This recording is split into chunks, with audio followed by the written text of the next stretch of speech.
potential of this amplifier.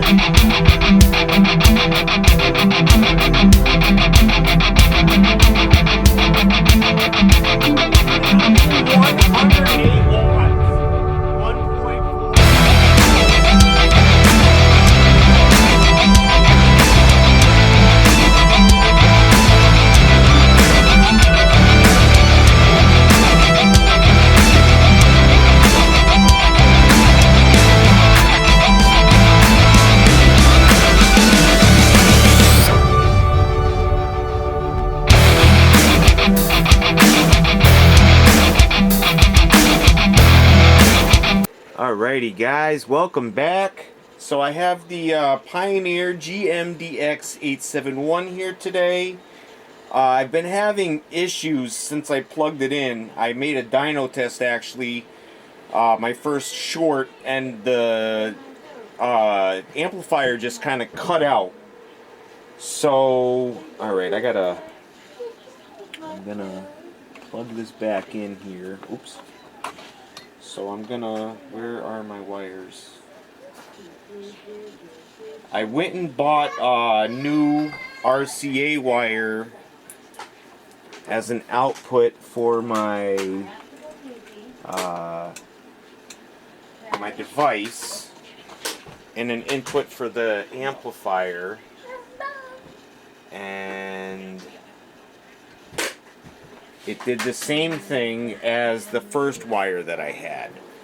So basically running into the same trouble again. So I'm going to... It seems like it runs fine until I hit a higher power. Now there was also another problem. The amplifier calls right on the amplifier for 40 amp fuses, and it had 30 amp fuses, which I thought initially was the problem. And so after replacing the fuses, that's not the problem. So I just keep running into holes and bumps in the road. Oh, let me get the dyno.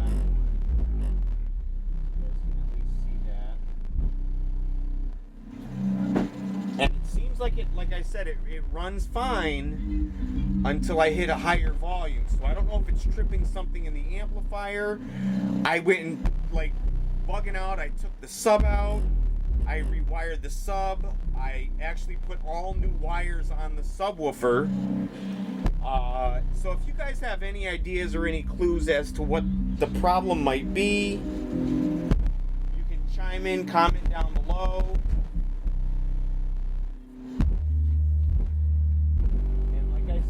Like it runs fine here. I think it's when I go one more bump up on the power supply is when the problem occurs.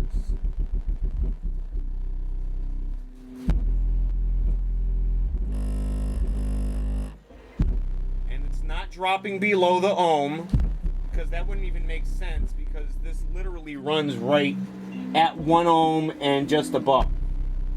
It doesn't drop below 1 ohm. You can see it there, 1 ohm exactly. And it's when I go above this mark. There it is. I don't know what that is. And I feel like I'm going to damage my equipment by doing that. I don't know if it's like a voltage issue with the RCA output. I think the only other thing I could try is using my other power supply. So I'm gonna try that and just see what it does.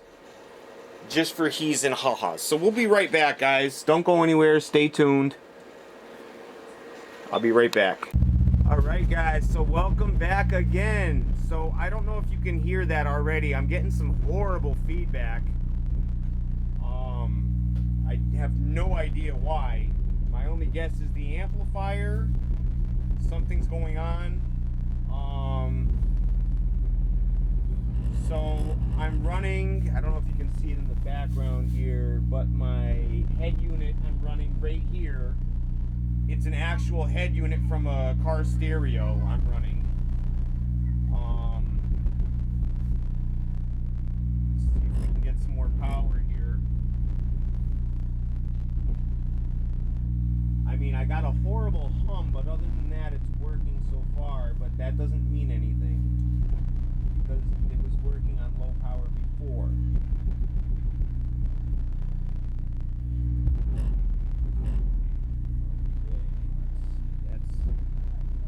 There. Let's see how much power we're getting here. We'll go up another one. Let's see. We're gonna go back in time. Now I do have the noise reducer. I can try that. I don't know if you can hear that hum. It's a horrible hum. There's a lot of noise in the line. All right, let's go up one more here.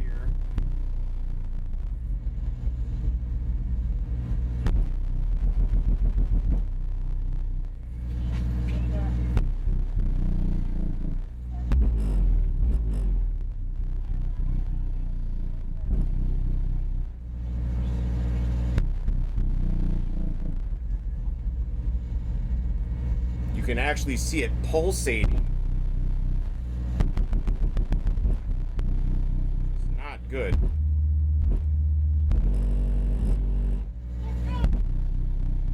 Alright, I'm gonna try to fix this noise problem here. I don't know what's going on.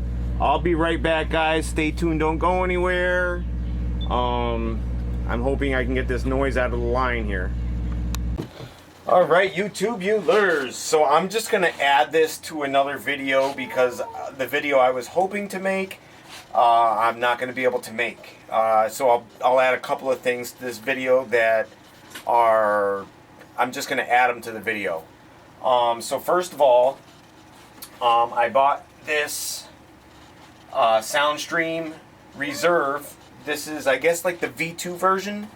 The first one had a 2.5-inch coil. The new one, the upgraded version, has a 3-inch coil.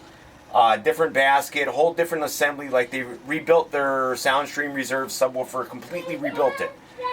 So I was really excited to do this subwoofer, and upon receiving it, in the pictures now, these were separated, so I knew that that was a thing, but I was just figuring I could either run it without the cover on it over the motor, or because I had the T512 before, which had the same issue. The basket fell off of the motor, so that's no big deal. It still runs. Upon receiving it, I found that the magnet here is smashed, like completely broken, and shifted in 2 different places, which in turn caused the entire subwoofer to freeze. So now I did a 9-volt test on it, and you can almost hear like the voice coil scratching. So I don't know if that means that the subwoofer was blown and then smashed, or the voice coils are scratching because the magnet shifted. So I don't know which happened at which time. I just got the speaker. This is how I got it, and it's completely frozen. Like it doesn't move at all. And which would make sense because the whole assembly from top to bottom has shifted down in the bottom down here, which would cause the whole thing, because the whole thing basically from the bottom to the top is all attached. From the spider to the cone to everything here is attached down to the bottom of the voice coil. So if one part of it is broken, the whole thing is not going to move or work. Both voice coils do the same thing. Then upon looking at it, I found these terminals were extremely loose, which they're not supposed to be. And the other terminal is almost falling off. I had to, oh, it is falling off. I actually had to, let me turn this around so you can see it. It's actually falling off. So I think I'm going to try to take off whatever pieces I can off of these speakers and save them for future builds or future projects that I'm going to do, because at some point I do plan on building my own speaker or my own line of speakers, or even rebuilding other people's speakers better. So that's going to happen sometime in the future. I mean, I'm going to start with something simple, probably a single 4-ohm subwoofer, and work my way up from there. But it's just something that I've always, it looks so fascinating to do, and it is fascinating when you think about what this thing does from start to finish. When you start off making something with a couple of magnets, gluing them together, to the whole assembly of the whole speaker, and then what it produces in the end. A mind-blowing sound that changes music, literally. So this is another thing I got here, this Alpine MRP M500. I've had this amplifier before, so getting it again, I was really excited to have it again because it's a fascinating, awesome amplifier. It is one of the first full bridge that was designed and made. I just love this amp in my car. It was one of my first power amps, and I loved it. And 900 watts it does on a 2 1-ohm load on burst, so it's an awesome amplifier. I just tested it yesterday briefly, and it didn't seem to be producing the kind of power I was expecting. So I'm gonna probably try it in my car and see if that makes any difference. I want to see if it's a difference between the voltage that I'm using in my house compared to in my car, or if it's just something with the amplifier. And my experience with amplifiers is either if they do or don't work, or I've had amplifiers where I ran the impedance too low and something was hurt inside the amplifier, but it still worked. And when you turned it up at higher volumes, then it would clip off. This one wasn't clipping off. Nothing was occurring. It was just not producing the volume that I expected. And I mean, I kept turning it up. I turned the gain up. I turned the volume up. And it just wasn't producing what I thought it was supposed to produce. I have a bunch of amplifiers here and a bunch of new subwoofers I'm going to be demoing, so definitely stay tuned for that. I got a new box here. I'm going to figure out what I'm doing with it. It was a little funky design. It's actually an Aeroport, so it's my first Aeroported box, so I'm really excited for that. I do want to change a couple of things on it, such as they put the speaker, or this is the speaker terminal going to the amplifier, and they kind of put it out of here, and they must have drilled a little small hole and like glued some glue around here. So I think I'm going to take a sander and just sand the whole thing down, tighten down all the screws that are not flush, make sure they're all in sync and flush. There's no speaker terminal, as I just said. There's that little thing coming out of the box. I'm going to shave that off, get rid of that. I'm going to put a speaker terminal on it, and I think I actually have one that'll fit right on the old hole. It looks like what they did was take a double subwoofer box, a 10-inch subwoofer box, and put a box around the box, if that makes sense, and make the dual 10-inch box into one box. That's pretty much what they did. And they covered up where the terminal hole was before, where you plugged your speakers inside and outside into, and completely covered that up with a piece of wood. So I think I'm going to recut that hole out and put one of my own terminals in. And I'm just going to redesign the box and reuse this box, because when I saw the box, I got the amplifier, the box, and a 10-inch Jensen, which I'm going to have on demo. I'll have that for you. None of it was exactly what I was expecting, but in turn, I'm going to get to do a video on an old Jensen subwoofer that I've been looking at for years. I'm hoping that something changes with this amplifier, and this box is going to be phenomenal. So guys, stay tuned because I'm going to have a lot coming at you, coming soon. Don't go anywhere. Stay tuned for them videos, guys. Thanks for watching. Peace.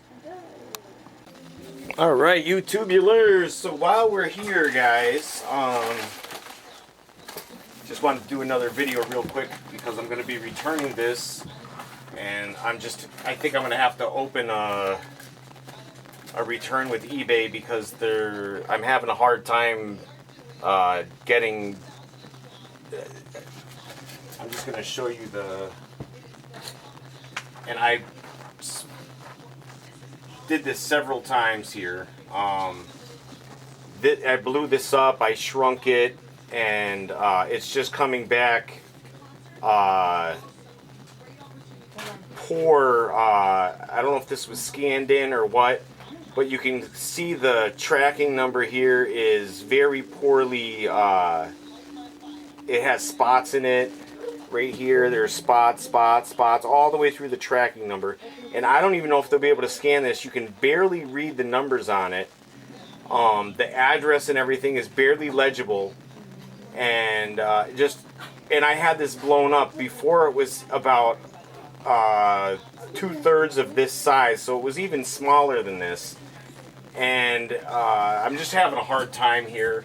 And I mean, I shouldn't even have this problem in the first place. It looks like this was, I don't want to say it was done on purpose, but it looks like it was done on purpose.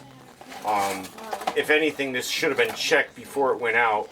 But I ordered, the box is correct, the Timpano TPT 500 2-ohm amplifier, and I got a Timpano TPT 500.4. So instead of a monoblock, they sent me a 4-channel amplifier. You can very clearly see that the amp is used. It has install marks on where the screw holes are. The terminal block here for all the speaker and the power and everything is all, the screws are different places and different areas. Normally they're all the way down. When you buy an amplifier, they're not all in different places. There's no fuse in here, so I don't even know what there's no fuse, so I can't even test the amplifier. I mean, it's a nice little amplifier. It's really cool. It's a little amplifier, you know, the size of the palm of my hand, really. But I didn't order this 500.4. Somebody, it looks like I said, deliberately put it in there. And I just want what I paid for, not whatever this. And now it's actually costing me time and money to send this back. And something I should have had in 3 days is now it's going to take a week and a half, 2 weeks.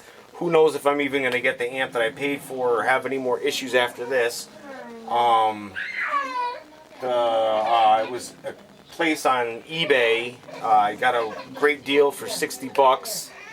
You can check it out on eBay if you want yourself.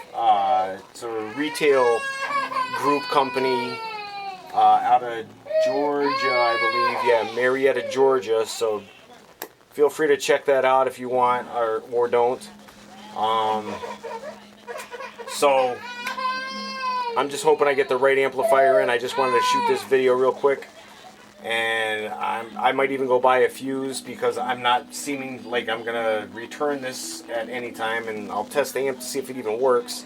Because I'm just guessing by the looks of it, it might not even work. They might have just blown the amp and somebody played Mickey Ficky here and sent me this. So stay tuned, guys, because we'll have more coming on this video. Don't go anywhere.